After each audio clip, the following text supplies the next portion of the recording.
గత 4 రోజులుగా జేసీ ప్రభాకర్ రెడ్డి ఆదినారాయణ రెడ్డి ఇద్దరు నేతల మధ్య ఫ్లై యాష్ వివాదం రగులుతోంది. ఇరు నేతల తీరుపై అసంతృప్తి వ్యక్తం చేసిన సీఎం చంద్రబాబు ప్రభుత్వానికి చెడ్డ పేరు తెచ్చేలా నేతల వ్యవహారం ఉందన్నారు. లా అండ్ ఆర్డర్ సమస్య సృష్టించేలా అధికార పార్టీ నేతలు వ్యవహరిస్తే ఏమాత్రం సహించేది లేదని హెచ్చరించారు. మొత్తం ఘటనపై పూర్తి స్థాయి నివేదిక ఇవ్వాలని అధికారులకు సీఎం చంద్రబాబు ఆదేశించారు. ఈ నేపథ్యంలో ఇద్దరు నేతలకు సీఎంఓ నుండి పిలుపు వచ్చింది. కార్యాలయానికి రావాలని ఆదేశాలొచ్చాయి. ఇవాళ సీఎం చంద్రబాబుతో MLA Adinarayana Reddy fly ash వివాదంపై సీఎంతో భేటీ అయ్యారు. కానీ జేసీ ప్రభాకర్ రెడ్డి రాలేదు. జేసీ జ్వరంతో బాధపడుతున్నట్లు సమాచారం. పూర్తి డీటెయిల్స్ మా కరెస్పాండెంట్ కృష్ణ అందిస్తారు. కృష్ణ, చెప్పండి.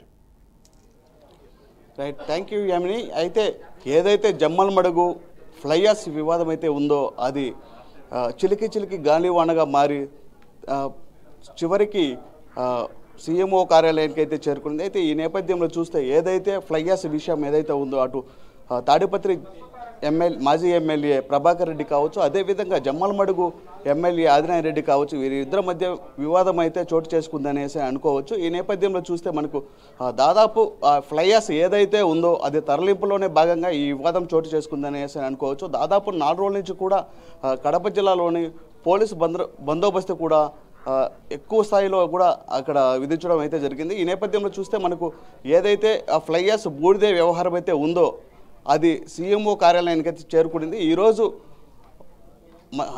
మాజీ మంత్రి జమ్మలమడుగు ఎమ్మెల్యే ఆదినారాయణ రెడ్డి కూడా ఈరోజు సీఎంఓ కార్యాలయానికి అయితే చేరుకున్నారు. ఈరోజు ముఖ్యమంత్రి నారా చంద్రబాబు నాయుడుతో కూడా ఆయన భేటీ అయినట్టు సమాచారం అయితే తెలుస్తుంది. ఈ నేపథ్యంలో చూస్తే అక్కడ ఏదైతే ఫ్లై యాష్ సంబంధించి బూడిద వ్యవహారం ఉందో ఇద్దరు సద్దు చెప్పేలా అయితే ఆయన అయితే చెప్పడం అయితే జరిగింది. ఈ నేపథ్యంలో చూస్తే అది ఏదైతే బూడిద వ్యవహారం ఉందో అటు జమ్మలమడుగు నియోజకవర్గ ఇన్ఛార్జ్ కావచ్చు భూపేష్ రెడ్డి కావచ్చు, అదేవిధంగా ఆదినారాయణ రెడ్డి కావచ్చు, వీరిద్దరు కూడా ఈరోజు సీఎంఓ కార్యాలయానికి చేరుకొని సంజయ్ కూడా చేపడం జరిగింది.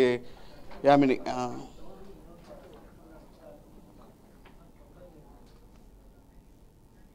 Right, thank you Krishna.